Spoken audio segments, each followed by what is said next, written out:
The Taliban want this to be the picture of their 3 years of rule in Afghanistan. But this is a realer picture. Parwana Malik was sold into marriage shortly after American forces withdrew 3 years ago this week. She was 9 years old. She is not an exception. Local media has reported on girls as young as 7 or 8 being married off to Taliban officials. Parwana was photographed for the nonprofit Too Young to Wed. Stephanie Sinclair is its founder.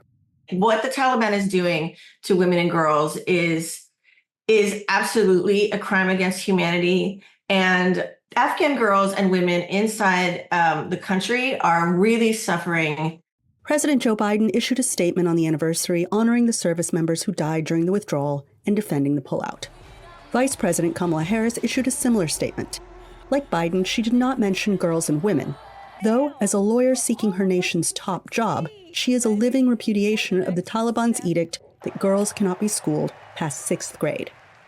Republican presidential challenger Donald Trump also focused on the deaths of 13 American service members in criticizing the Biden administration's pullout. Caused by Kamala Harris, Joe Biden, the humiliation in Afghanistan set off the collapse of American credibility and respect all around the world. Earlier this month, at an event marking the anniversary, this Taliban official gave a defiant speech criticizing foreign interference. Women, including journalists, were barred from the event.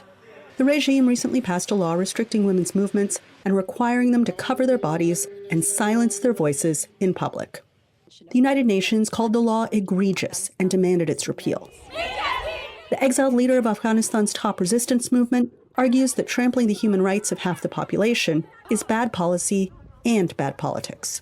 They do not represent the will of the population. Afghanistan's youth, especially young girls, have dreams and aspirations no different from their peers around the globe.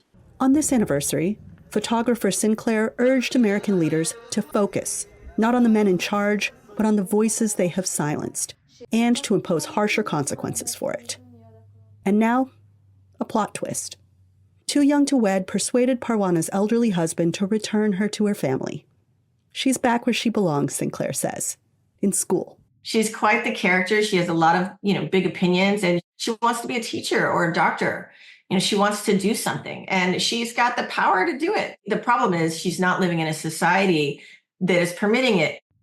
But as she nears the 6th grade, she carries a burden of knowing that unless something changes, her time is running short.